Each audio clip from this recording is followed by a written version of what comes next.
everyone, Joe here from the Minecraft Nights, and welcome back to a brand new tutorial, guys. In today's video, I'm going to be showing you and sort of walking you through the basic steps of ModView, and I'm probably going to make this into a bit of a series explaining the cool things you can do with ModView and just generally, what the cool things are that you can do. Now, obviously, ModView is a customizable thing. For those of you who don't know, your mod view can look very different. Now, I've currently got this mod view open. This is my channel, but pulled up on my now before you scream at me for using Edge, it's because this is the browser that my alt account is connected to. My main account is connected to Google Chrome, so don't at me.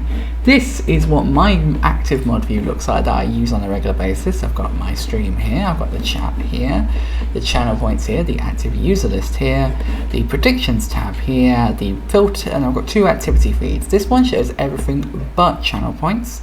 This one shows specifically channel points. And then on the side there's a bunch of other stuff which I'm going to explain today. So to start with, let's explain what you get on your basic default mod view.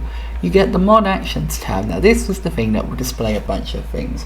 This would include if your channel, if you've added a new sword, if the chat got cleared, if someone got banned, if someone's message got deleted. Basically, you can filter it as you can with all of the boxes today with a bunch of things, including bans and unbans, timeouts and untimeouts, message deletions, chat mode messages. That means if the chat gets put into emote only or sub only mode, that will get logged like that.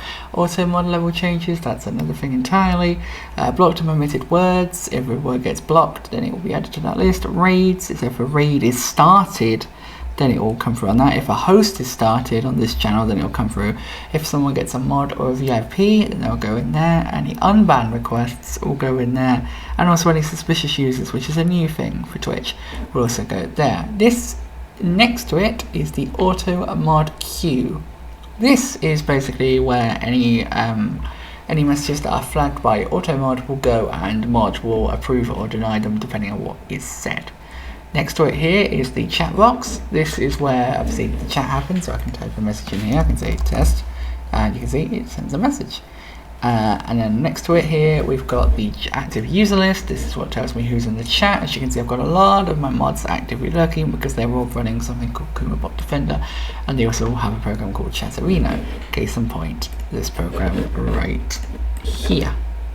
Anyway, so that's that. And then down here, there's the toggles for subscriber only chat, emote only chat, follower only chat, slow mode, the block terms, the permitted terms, and then there's a bunch of other things down here which aren't really important for the time being. Now, to explain what we've got on the side, we have the session. This is going to give you the information of the current stream, how many viewers it's got, and how long the stream has been going for. This is the active mods list, and we'll show you out of all of the total mods on the channel which ones are currently active on the channel. As you can see, currently I have 12. Now usually all bots will be active at once, so you see Stream Elements is on this list, and a bit further down we should see Nightbot as well. You should see Nightbot. Nightbot, where are you? There it is. It is active. If I did run a Nightbot command, it would work. This is the activity feed. This is what I've got on my primary mod view, as you saw earlier. This basically tells me any follows, raids, channel points, bits, gift subs, anything that really happens that I need to be aware of as a streamer, but it's also useful to see as a moderator as well. This is my whispers tab, which obviously I'm not going to click into because it contains private stuff, but basically this is a quick way to access your whispers. Another important thing to note is if you need to whisper someone in the chat, like to talk to them about something mid-stream, you can click on someone's name and then it'll bring up their little tab like this, and you can click here, quick whisper, and it will pull up a little box, and I can send a test, I can send a whisper in here. Obviously I'm not going to send it because Bear will be very confused if I do. Now next down we have the rewards redemption, or rewards request queue. This is where any channel points that get redeemed will go. So if I redeem something to test, if I redeem this one, the last song I listened to, which I can't actually do when I'm not streaming, if I redeem the compliment and I do type in here test, just for the sake of the test, if I come over to here, you can now see this has a little 1 next to it. If I click into here, you can see this has gone into here. I'm just going to refund that because obviously I didn't remember that. Suspicious user activity. This is a new feature that Twitch has added, which I don't honestly fully understand yet, and honestly it's not really while we don't understand it, it's not really good to utilize, but it is something that we're trying to look into and we'll work out what it does. Unban requests. If someone is banned from the channel, then by default they can submit an unban request. This is where they will come up, and it's important to note that unban requests usually should be run by the streamer or a senior moderator within the community, unless it's been said by just the community the senior moderators / the streamer that any mod can deal with it.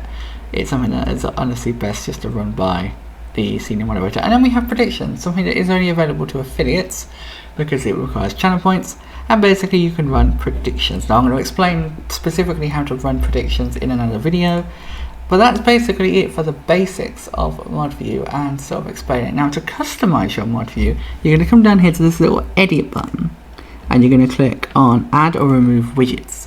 What that's going to do is it's going to give everything a space, and you can drag things over. So you can drag stuff from over here over. So you want the unban requests, you can put it there. You can bring in an activity feed, for example. If you want to put the active sword count, for example, you can have that there. So you can just have the list of the active swords. You could get rid of the mod actions and the auto mod queue if you wanted to.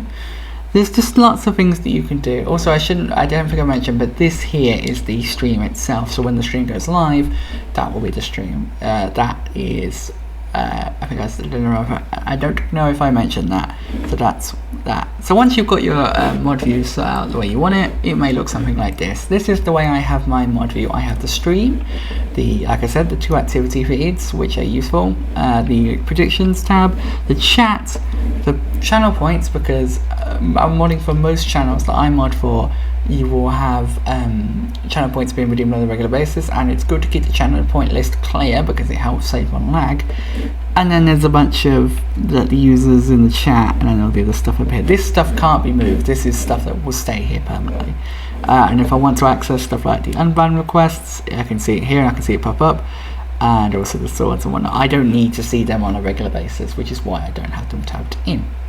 Now another thing, you may notice that on this version I have a little pencil here. Now this is if you're an editor of a channel, you can go ahead and edit the stream information. Now as I am the streamer, I can see this go live notification section. You won't see that as an editor. All you will see is the title and the category, and I think that's it if I remember correctly, on the tags as well. I believe that's it, but yeah, you won't see the notification. You as the mod can't change the notification. So yeah, that really is the basics of mod view. Now like I say, I personally like this, but you don't have to have your mod view like this. You can talk to people. There are so many different mod view variations. It depends on what your channel requires and the channel that you are modding for, what it requires. I personally think this setup that I've got over here works quite well because I've got everything that I need. A lot of my channels run predictions. Being able to see when channel points come through is useful for tracking channel points redemptions on certain channels that I mod for. Seeing the activity feed is really useful, particularly for raids. That's a very useful thing to know because you want to give shout outs when a raid happens. Generally, it's not like a requirement of Twitch you to shout someone out when they raid you, but it's kind of considered like good Twitch etiquette to shout someone out if they raid you, I guess. Also, you can then tell the people who come in with the raid to refresh the channel to actually cancel once a view. And then obviously the channel points is useful to have because if people redeem stuff and it gets busy, then that can be useful to have.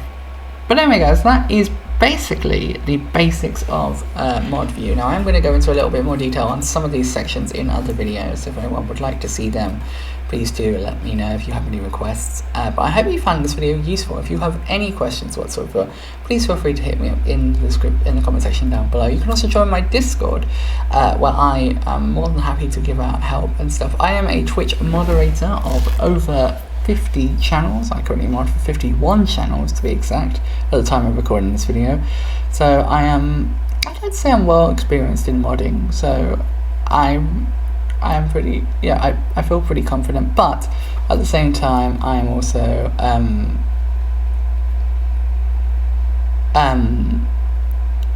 but I also still wouldn't say that I know everything. So I'm always willing to learn. Also, in the description down below, I'm going to link the TMC, the Twitch Moderators Community, which is a moderators community that I'm a part of. It's currently sitting at around 300 members, I believe, and it's a really, really useful tool, and I really recommend it if you are either a new moderator, an experienced moderator, want to get into moderating, any kind of a moderator, or a streamer, because there's a lot of useful information in here for streamers too, and you can also look out for people if you want moderators.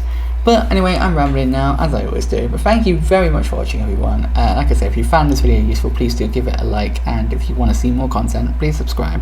Also check out my other channels. I do also have some, something just fell, sorry about that. I do also have a Twitch channel where I stream, and I also have a couple of other channels where I upload videos to on this platform, YouTube.